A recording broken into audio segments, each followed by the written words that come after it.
Section 1. You will hear a woman booking a room for a party at a community centre. First, you have some time to look at questions 1 to 4.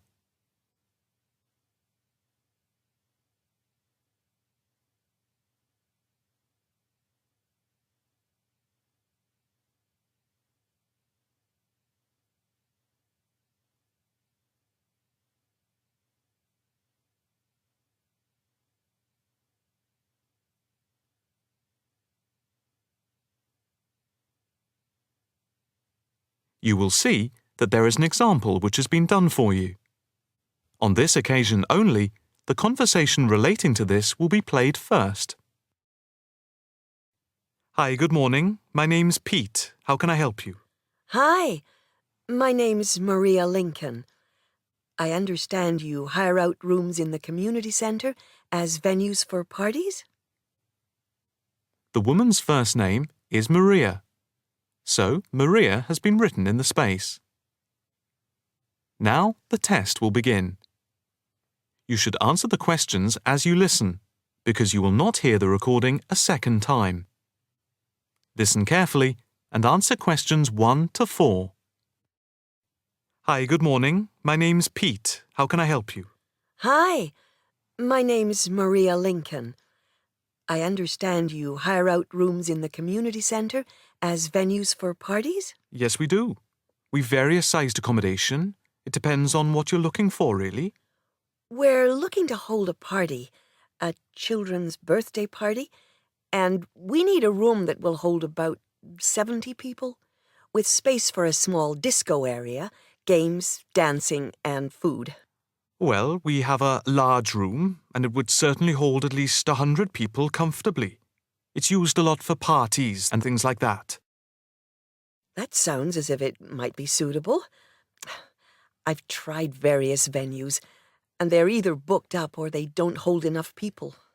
Can you tell me when you were thinking of holding the party? I know it's short notice, but we wanted to hold it Saturday week. That's September 15th. Let's have a look. Yes, you're in luck. The Mandela suite is free then. I'll just write that down. Mandela. And the time. When were you thinking of holding it? In the afternoon, from 3:30 p.m. to 9 p.m. Yes, okay. There's no smoking on the premises, and we're only licensed to have soft drinks. That's okay. I think I'm happy to go ahead. Before you hear the rest of the conversation, you have some time to look at questions 5 to 10.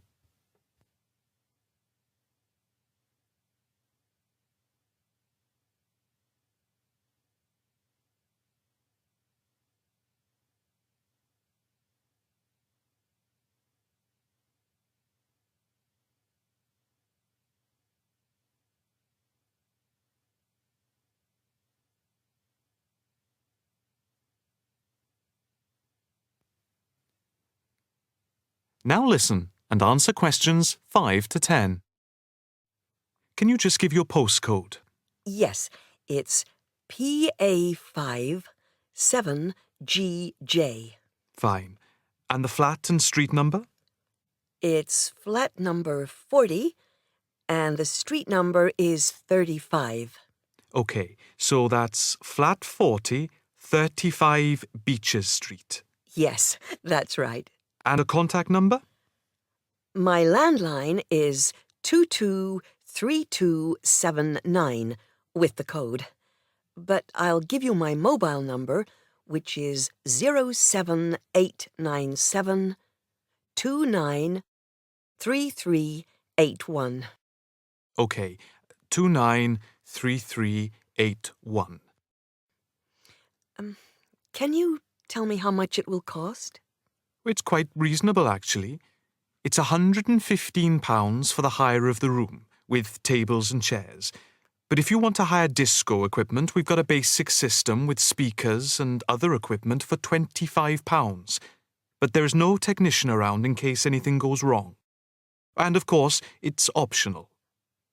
That would save us carting something from home, but Maybe we should bring a spare sound system just in case. We've never had any problem with the system, but you might not want to take any chances. What about catering? Well, we had thought of getting everyone bringing something. We have someone who can do catering for £9 a head, including the cake if required. Well, that's handy, but it's a lot as we have a fairly tight budget. So, you want to go ahead with the booking? Yes, certainly. OK.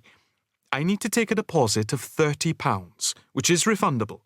The balance needs to be paid 2 days before the event at the latest. Fine. You can cancel up to 2 days before, but after that you lose the deposit. We don't intend to cancel, but is there any insurance we can take out? Yes, there's a form here somewhere. How much? It's, let me see. It's only £9 for the 24-hour period, and that covers you for cancellation, damage, and injury. Well, at least we'd better have a look at it. How would you like to pay the deposit? Cash. I'll just give you a receipt. There you are. 10, 20, 30. £30. Maria Lincoln. Thank you very much. I'm really glad I found somewhere. We have been trying to book a place for the past 2 weeks, so thank you again, and bye for now. That is the end of section 1. You now have half a minute to check your answers.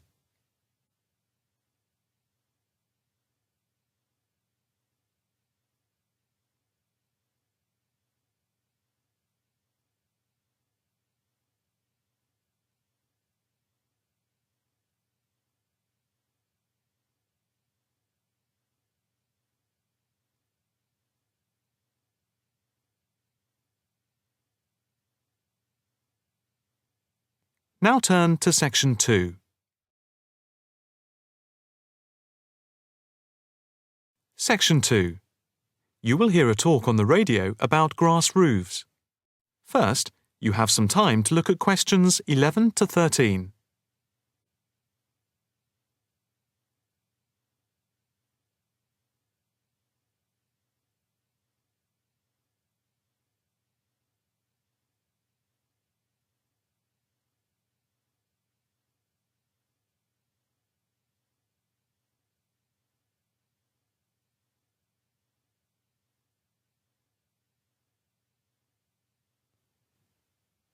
Now listen carefully and answer questions 11 to 13. And now it's straight into the Eco Hotspot for today's programme. We are in fact going to look at an intriguing trend in recent years in the world of eco-friendly developments. There has been a constant stream of new green products coming onto the market for the environmentally conscious. A new departure, which I feel needs greater attention drawn to it, is the increasing interest in grass roofs. Environmentalists sing the praises of grass roofs as interest in sustainable ecological building has led to the greening of the rooftops of residential and commercial buildings around the world. And what does this type of roof consist of? Instead of tiles, which allow water to run off and create flash flooding, the roof has a waterproof underlay, which is laid over the roof deck. This waterproof layer is then covered with layers for insulation and drainage. Then, on top of the insulation and drainage layer, is added a final layer of soil or crushed stones for the plants and/or grass to grow on. The roof can be planted with wildflowers to add colour and life to your rooftop. Before you hear the rest of the talk, you have some time to look at questions 14 to 20.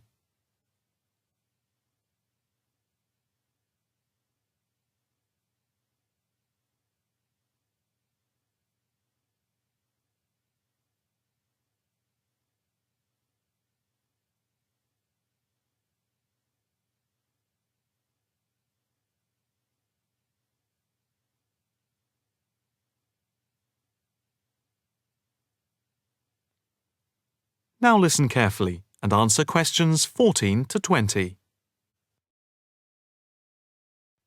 As for the benefits of grass roofs, in spring and in summer they're very pretty as flowers spring into bloom. Moreover, in summer, grass roofs are of particular benefit in cities because they keep any building cool by reflecting the sun's rays. In winter, the grass roofs insulate the building, helping to prevent heat loss.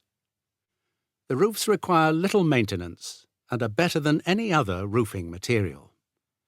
They encourage biodiversity by attracting bees and birds, and they absorb water runoff, which helps prevent flash flooding.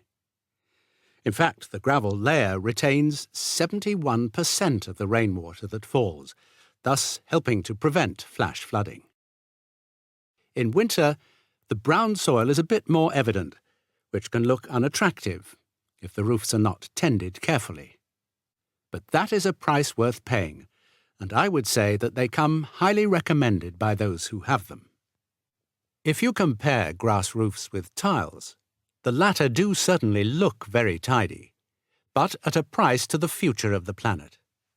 The main drawbacks of tiles, though, are the water runoff and the absorption of heat from the sun's rays in summer. So, if we are to save the planet from the ecological point of view, tiles do not come recommended.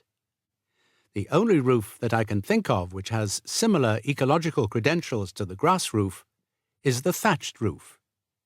Thatched roofs are good insulators and very attractive, but very pricey and not ideal for cities. How can we make more of our roofs green? That is, how can people be persuaded to install grass roofs? The World Green Roof Conference in Australia was a very good start. At a grassroots level, the best way to raise the profile of grass roofs is to make them trendy by highlighting them in fashionable magazines, so that people begin to feel that they cannot do without them. But the idea I like best is holding competitions for the best designed grass roofs. Next week, Eco Hotspot is going to look at... That is the end of section 2. You now have half a minute to check your answers.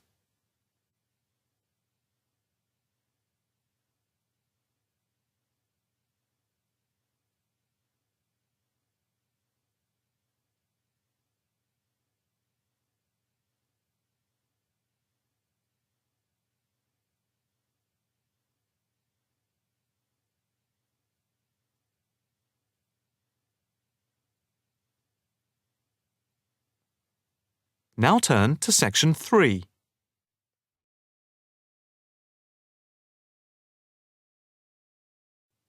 Section 3. You will hear a student talking to her tutor about a presentation. First, you have some time to look at questions 21 to 23.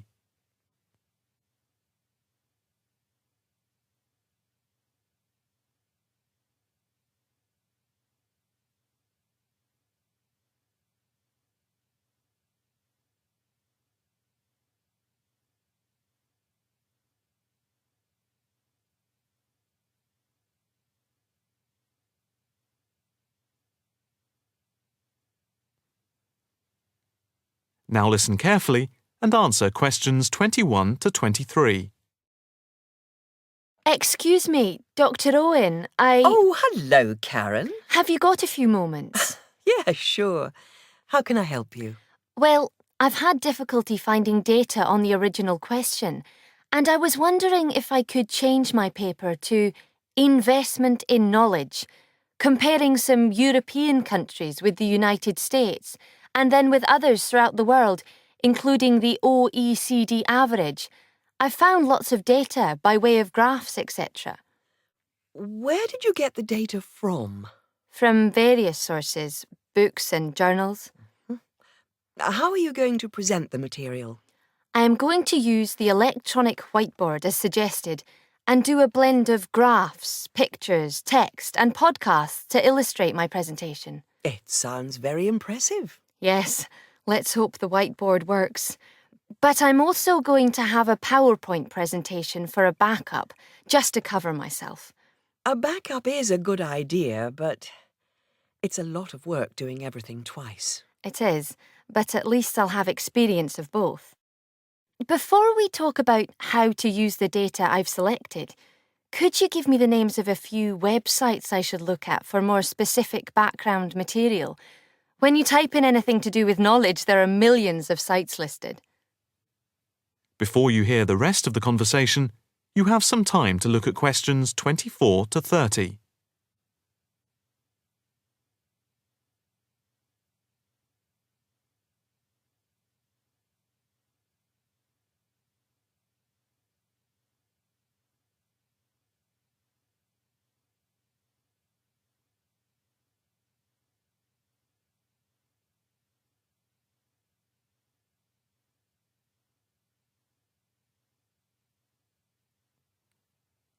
Now listen carefully and answer questions 24 to 30. Let's see. Oh, I'll print you off this list.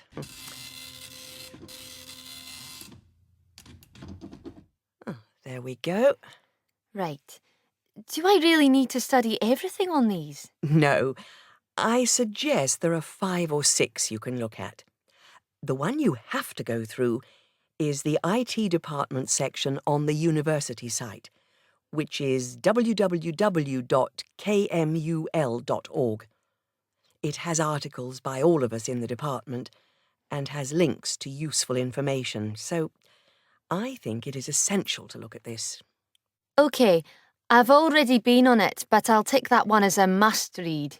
And there's a site which is hosted by Pollock. It's investmentit.com. All you need to do is to skim the abstracts of the articles on the site. They'll give you a general idea about the effects of investment in knowledge. Yes, that sounds good. It cuts out having to read everything. What about this one? knowledgejournal.com.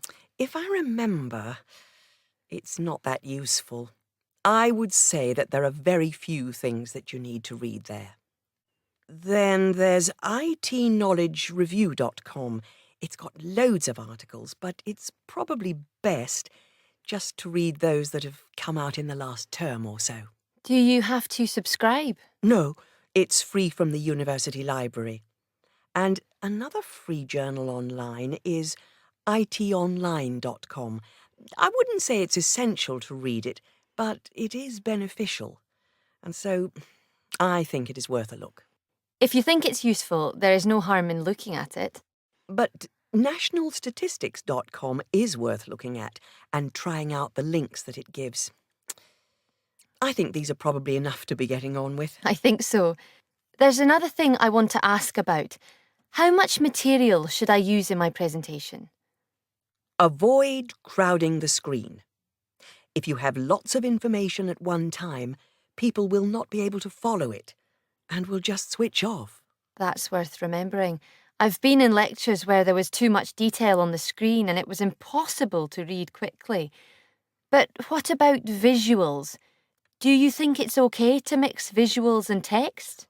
Visuals are very useful, but they must be relevant, or else people will get confused about what they mean and why they are there, and they won't pay attention to what you are saying.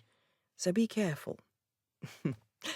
From what I can see, you have the makings of a very good presentation. Thank you. That is the end of section 3. You now have half a minute to check your answers.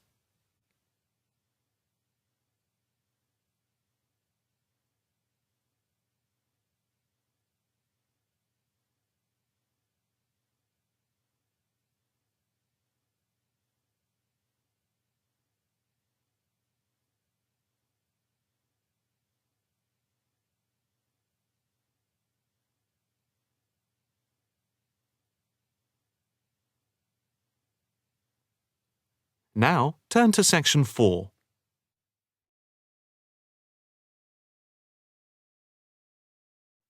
Section 4. You will hear a talk on the work of a printing department at a university. First, you have some time to look at questions 31 to 40.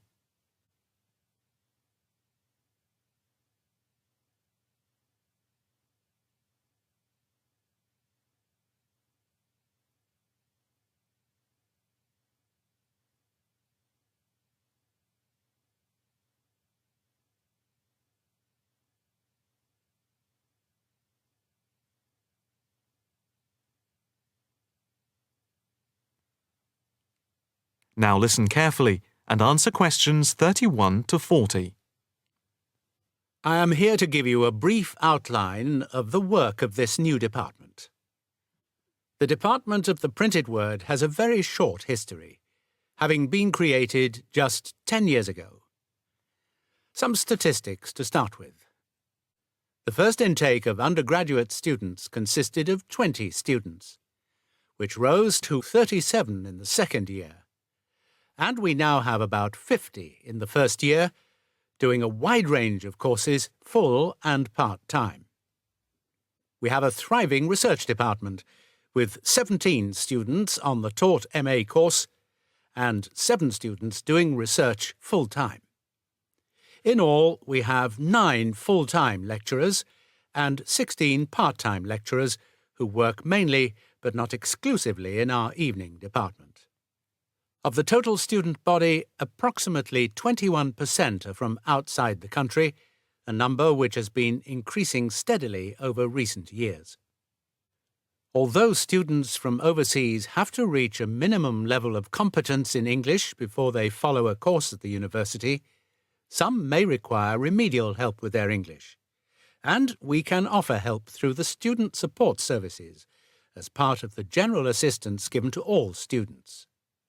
For home students, both graduate and undergraduate, there are bursaries to help with travel and accommodation, for which I would advise you to contact Mrs. Riley at the end of this session. Increasingly, we are forging external links with organisations in the publishing world, and we have been very fortunate in that we have received money to sponsor not just various students within the department, but also technicians and lecturers. Each year we hold a series of lectures which are given by external speakers in the world of printing and the media. The series of workshops that you see around you have been built thanks to a very generous donation which has allowed us to develop our facilities for bookbinding and restoration. Now, the main work of the department relates to teaching the mechanism of printing. And as most printing is now so highly technological, all our students have to be computer literate. For those of you who are interested in taking a module in this department from another department, and who feel that you may not have the necessary computer skills, don't let the technology put you off. We have a number of specialist technicians who can support and deliver crash programs in the computing technology required. As long as you can switch on the computer, you are halfway there. We have what can only be called state-of-the-art facilities, especially for those wishing to move into the publishing world, working not just as printers, but also in editing, page design, layout, and bookbinding. With the extensive facilities we have for book restoration, some of our former students are now employed as expert book restorers and conservationists, skills which were once almost dying out.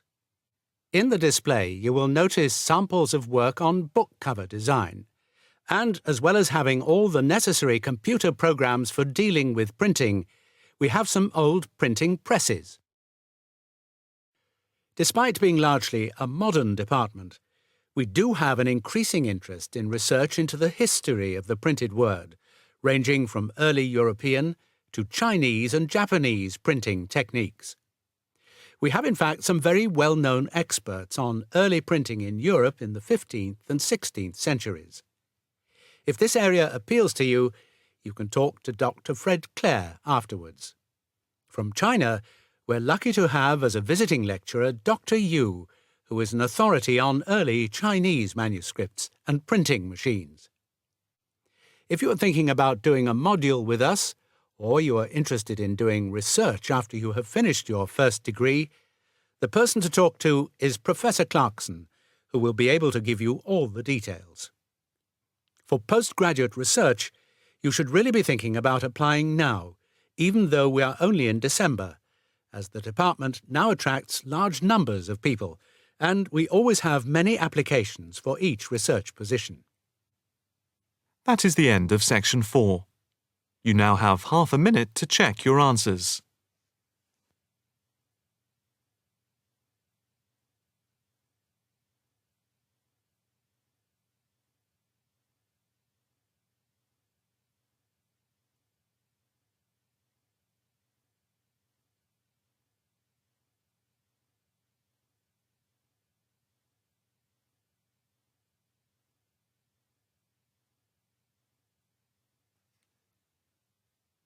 That is the end of the listening test. You now have 10 minutes to transfer your answers to the listening answer sheet.